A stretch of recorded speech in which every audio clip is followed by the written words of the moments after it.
Eran casi las 12:30 de la noche cuando salí de casa de un amigo. Habíamos estado tomando café, platicando de cualquier tontería y viendo videos viejos hasta que se hizo tarde sin darme cuenta. La colonia ya estaba prácticamente muerta a esa hora, de esas noches donde incluso el ruido de tus propios pasos se escucha exageradamente fuerte. No había pedido aplicación porque mi celular estaba a punto de apagarse y sinceramente pensé que encontrar un taxi sería rápido. Además, en esa avenida siempre pasan algunos todavía trabajando de madrugada. El problema era que entre más avanzaba la noche, más vacía se veía la calle.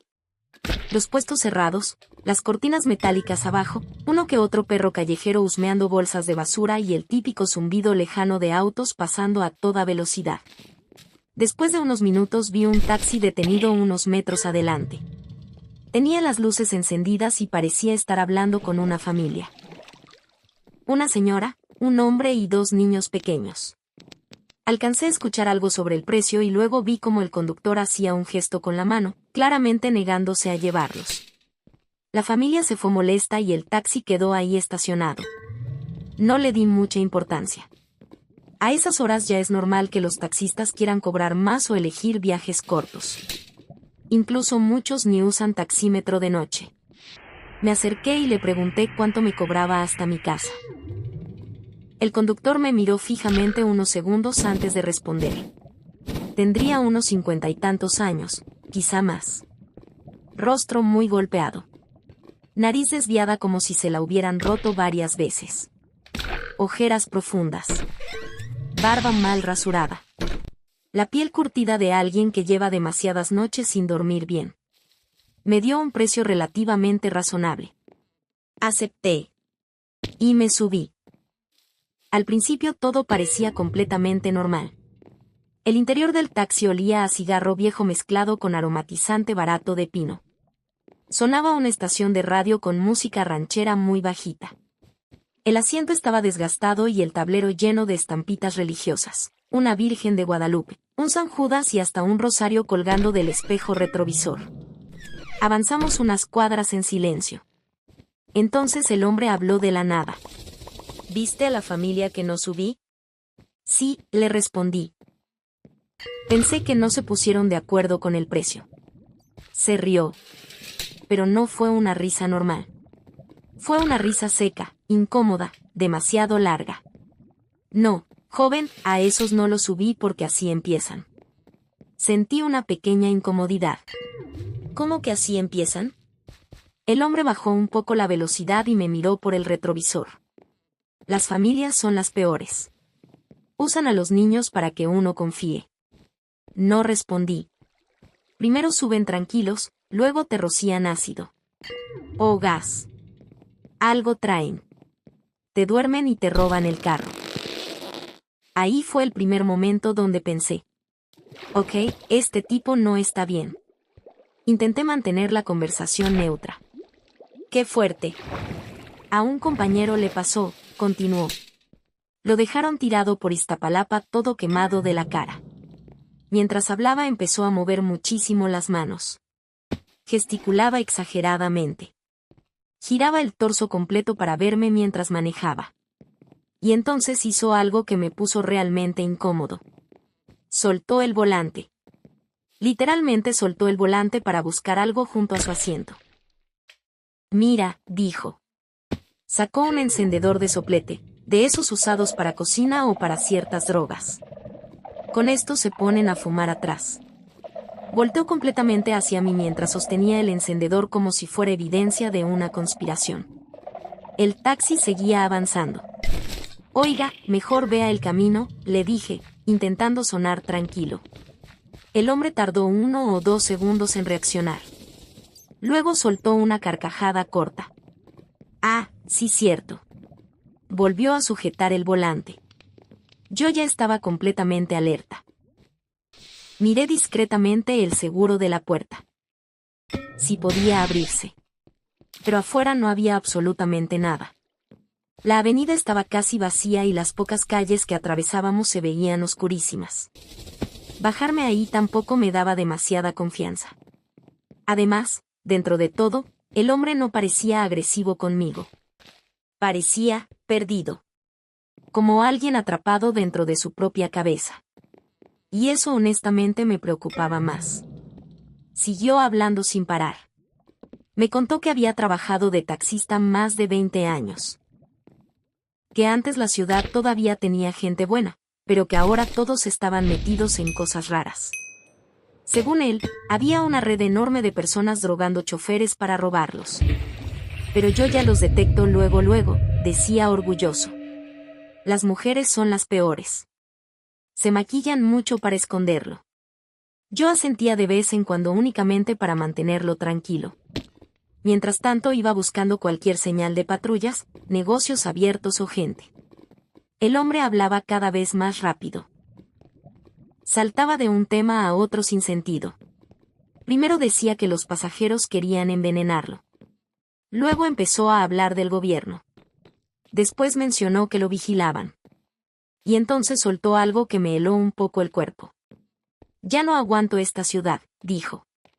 Por eso me voy a manifestar. ¿Manifestar? En el Zócalo. Lo dijo muy serio. Voy a estacionar el taxi ahí enfrente de todos, y me voy a prender fuego. Sentí un vacío extraño en el estómago. Lo dijo con una calma aterradora. No sonaba como alguien bromeando. Ni siquiera sonaba como alguien buscando llamar la atención. Sonaba decidido. No diga eso, le respondí inmediatamente. Mejor busque ayuda. El hombre sonrió mientras seguía manejando. La ayuda no existe. Después volvió a reírse solo. Yo ya no sabía qué hacer. Había conocido personas con brotes psicóticos antes. Tengo familiares diagnosticados con esquizofrenia, así que reconocía ciertas cosas. Las ideas persecutorias, la paranoia, la forma desordenada de conectar temas, esos cambios bruscos entre lucidez y delirio. Y justo eso era lo inquietante. Porque por momentos parecía completamente normal. De repente hablaba bien. Coherente. Incluso amable. Y segundos después regresaba a cosas totalmente desconectadas de la realidad. En un semáforo se quedó mirando fijamente a un hombre cruzando la calle. Ese me tomó fotos ayer. No respondí. Se bajó y le tomó fotos a mi placa. Esos son los que mandan primero para checarte. Sentí escalofríos. El semáforo cambió a verde y avanzamos. Yo seguía pensando cómo bajarme sin alterarlo. Porque aunque no sentía exactamente miedo, sí sentía que cualquier cosa podía hacerlo reaccionar mal. El tipo claramente estaba al borde de algo. Pasamos frente a una patrulla estacionada en una esquina y pensé en pedirle que se detuviera ahí mismo. Pero justo cuando iba a hablar, aceleró para pasar el cruce. Maldije mentalmente. El hombre seguía hablando. Ahora decía que había cámaras ocultas dentro de algunos taxis. Que otros choferes trabajaban para grupos criminales. Que la policía estaba involucrada. Que la ciudad ya estaba perdida. Y entre todo eso, de repente me preguntó: ¿tú crees en Dios? La pregunta salió tan abrupta que tardé un segundo en responder. Sí, supongo. Yo antes también. Silencio. Pero Dios ya no escucha aquí. No sé por qué, pero esa frase fue probablemente lo más perturbador de toda la noche. No por lo que dijo, sino por cómo lo dijo. Con un cansancio absoluto. Como alguien completamente roto. Seguimos avanzando varias cuadras más. Yo miraba constantemente por la ventana buscando cualquier lugar con gente. Finalmente vi una taquería abierta a lo lejos. Había varias personas comiendo afuera y un par de motos estacionadas.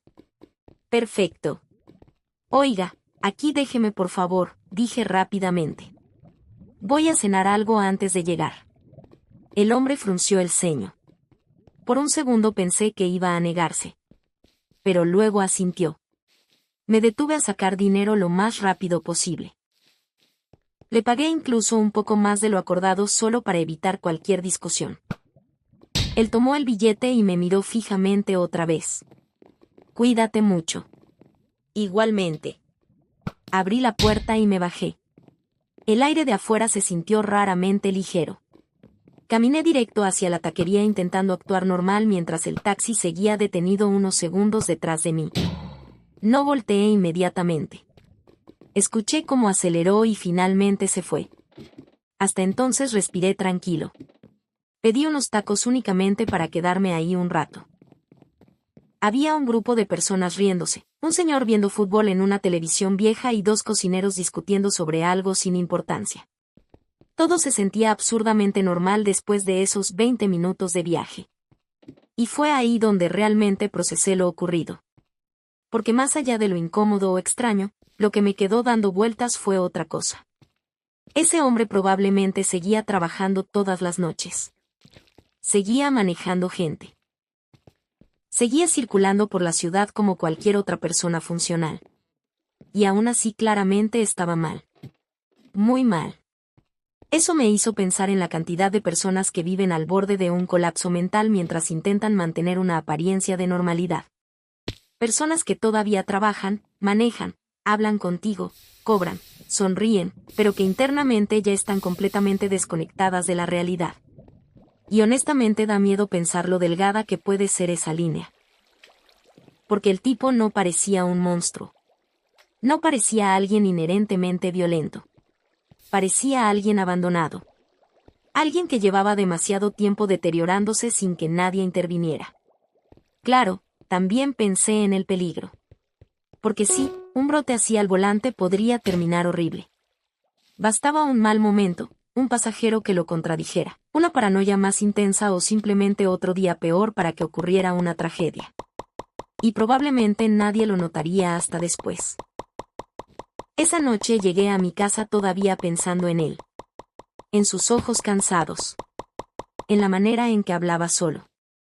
En cómo pasaba de la paranoia a la tristeza en segundos. Y sobre todo en esa frase. La ayuda no existe. A veces las historias más inquietantes no son las de asesinos o fantasmas.